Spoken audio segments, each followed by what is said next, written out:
LPU ప్లేస్మెంట్ల రికార్డులు సృష్టిస్తోంది. Final year student 2.5 కోట్ల ప్యాకేజ్ పొందుతున్నారు. 1700 మందికి పైగా ఎల్పియు స్టూడెంట్స్ 10 లక్షల నుంచి 2.5 కోట్ల ప్యాకేజెస్ పొందారు. విద్యా విప్లవం ప్రారంభమైంది లవ్లీ ప్రొఫెషనల్ యూనివర్సిటీలో.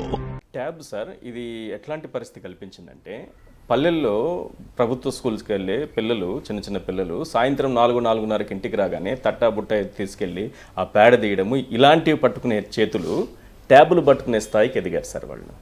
అది ఆ ఆనందం వాళ్ళ కళ్ళలో ఎప్పటికీ చూడలేం మనం. అలాంటిది వాళ్ళకి చేతుల్లో ట్యాబులు ఉంటే వాళ్ళు ఏవో చూస్తున్నారని ఆ ట్యాబుల్లో రామోజీరావు గారు ఈనాడు దినపత్రికలు రాశారు. పిల్లలు చెడిపోతున్నారు ఈ ట్యాబులతో, వాళ్ళ చేతికి ట్యాబులు ఇవ్వకూడదని తల్లిదండ్రులు కోరుతున్నారు అన్నట్టుగా రాసుకోవచ్చు. మరి అట్లయితే వీళ్ళ మనమన్లు మనవరాళ్ళు బంజారా హిల్స్, జూబ్లీ హిల్స్, హైటెక్ సిటీ అక్కడి నుంచి అంతా వాళ్ళే ఉన్నారు కదా, వాళ్ళ పిల్లలకు ట్యాబులు లేవా? ఇక్కడ ఏం చెడిపోతలేరా? శ్రమ గౌరవ పాఠాలు పెట్టాలని నేనే ఆర్గ్యూ చేస్తున్నా. పెండ తీయాలి, నాగలు దున్నాలే, ట్యాబ్ చూడాలి. కరెక్ట్. ఈ ప్రాసెస్ను మీరు మీ పిల్లలకు నేర్పరు. ఇప్పుడు చైనాతో మనం ఏ రంగంలో పోటీ పడే పరిస్థితి లేదు. China level English medium education level American మించిపోయింది ఇప్పుడు. రైట్, టాప్ మోస్ట్ యూనివర్సిటీస్ వాళ్ళ దగ్గర నుంచి వస్తున్నాయి. హార్వర్డ్కి వీటిని కూడా ఏల్ యూనివర్సిటీలు మించిపోయేది వచ్చింది. కనుక నేను అనుకునేది, ఎడ్యుకేషన్ రంగంలో అమ్మఒడి బంద్ పెట్టారు.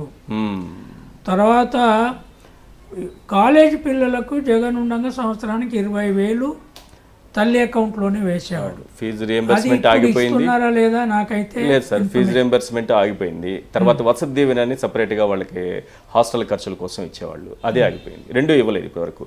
అవి పెండింగ్ పడడం వల్ల ఆ కాలేజెస్ వీళ్ళకి సర్టిఫికేట్స్ ఇవ్వట్లేదు. నెక్స్ట్ ఎడ్యుకేషన్కి, నెక్స్ట్ దేనికైనా పై చదువులకు వెళ్దాం అనుకుంటే వాళ్ళకి ఆ సర్టిఫికేట్లు ఇవ్వకుండా కాలేజీ వాళ్ళు ఇబ్బంది పెడుతున్నారు. జగన్మోహన్ రెడ్డి ఒక 5 ఏళ్ళు పరిపాలించాడు. తన నవరత్నాలను ఇంప్లిమెంట్ చేయడంలో భాగంగా మెయిన్గా English medium education, school education ఒక క్వాలిటేటివ్ రిఫార్మ్లోకి ఆయన మలిచాడు. మిగతా ఎజెండాలు, ఆయన రాజకీయాలు ఆయన ఎట్లా చేశాడు అనేది ఒక అంశం. ఇది వీళ్ళు కనుక దీన్ని చితగొట్టాలి అంటే, ప్రజలు ఒకవేళ తిరుగుబడకపోతే, అంటే భారతదేశంలో కుల వ్యవస్థ చేయబట్టి, అణచివేత చేయబట్టి, ఇట్లాంటి మా పొలాలలో ఎవడు పని చేస్తాడు అనే ఆలోచన చేయబట్టి 3,000 ఏళ్ళు తిరుగుబాట్లు జరగల. కానీ నా దృష్టిలో ఇంకొక 1 సంవత్సరము 2.5 ఏళ్ళు అయితే ఆంధ్రప్రదేశ్లో పెద్ద తిరుగుబాటు గ్రామీణ ఆదివాసీ ప్రాంతాల నుంచి ప్రజా తిరుగుబాటు వస్తుంది. అది ఎడ్యుకేషన్ సిస్టమ్ నుంచి, తల్లిదండ్రుల నుంచి వస్తుంది. వీళ్ళు అమ్మఒడికి బదులు అదేదో పేరు పెట్టారు, తల్లికి వందనము. కానీ ఇప్పుడు తల్లికి వందనం లేదు, కాళ్ళు బట్టి గుంజి పడేశారు. తల్లులందరినీ ఇళ్లలో పొయ్యిలో పెట్టి పొయ్యి కర్రల్లా కాల్చేస్తుంది. జగన్మోహన్ రెడ్డి గారు ఉన్నప్పుడు బడికి పంపే తల్లి, అంటే పిల్లల్ని స్కూల్కి పంపే ప్రతి తల్లికి ఇస్తానంటే, వీళ్ళేం చెప్పారంటే ఎంతమంది పిల్లలకు ఉంటే అంతమందికి 15,000 ఇస్తామని చెప్పారు.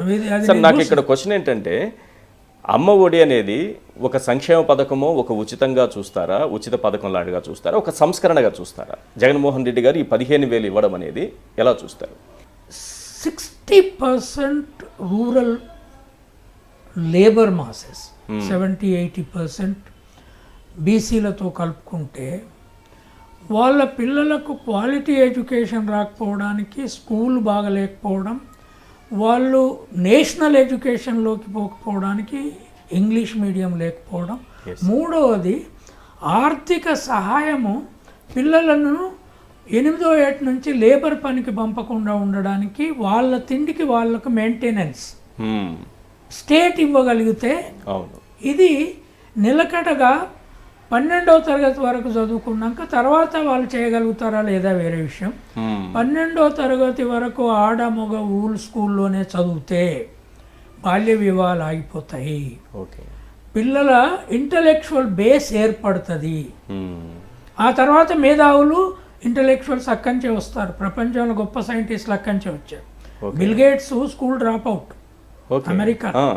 ఈ dropped out at 11th class. కనుక అంటే ఆయన కూడా అన్నాడు, this is a revolutionary idea. ఇప్పుడు ఆ 15,000 ఏం చేసినాయి?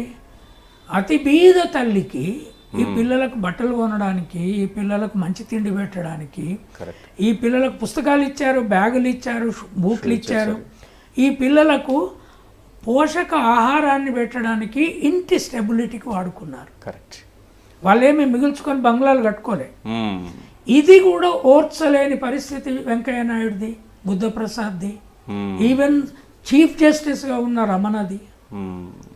అంటే ఇట్లాంటి రూలింగ్ క్లాస్ ఉన్నప్పుడు కరెక్ట్. వీళ్ళకు సమాధానం ప్రజా తిరుగుబాటే.